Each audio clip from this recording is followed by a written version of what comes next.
Sa Quezon naman, nanuyo ng mga botante si Liberal Party Standard Bearer Mar Rojas.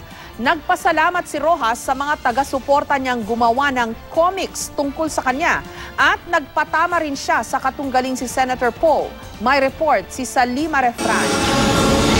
Nag-ikot si Liberal Party Standard Bearer Mar Rojas sa probinsya ng Quezon ngayong araw. Nagsagawa ng grand rally sa Lucena City at bumisita sa General Nakar, Mulanay at Infanta. Sa kanyang talumpati, binati ni Rojas si Infanta Mayor Filipina Grace America, sabay patama kay Senadora Grace Poe. May nakita akong t-shirt, Grace Pamol. Grace. Katunggali ko yung Grace eh.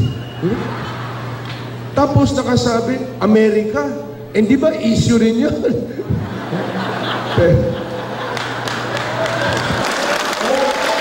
Isang issue ngayon na mahigit 30 pahinang comics na ipinamigay noong linggo na naglalarawan ng buhay sa politika ni Rojas.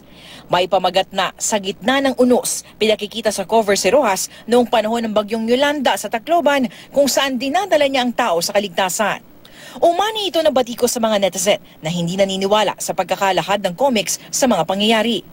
Ayon sa tagapagsalita ng Liberal Party, ang mga taga-suporta ni Rojas ang nagpagawa ng comics. Gusto daw ng mga itong ipaalam ang mga nagawa ni Rojas sa Yolanda dahil sa patuloy na pagkalat umano ng mga kasinungalingan. Sa mga nagre-react ng negative, malamang mga kakampi sila ng aking mga katunggali. Di siyempre, baka nakita nila na epektibo ito, kaya nagre-react sila ng negative. Mula rito sa Quezon, Salima Refran, GMA News.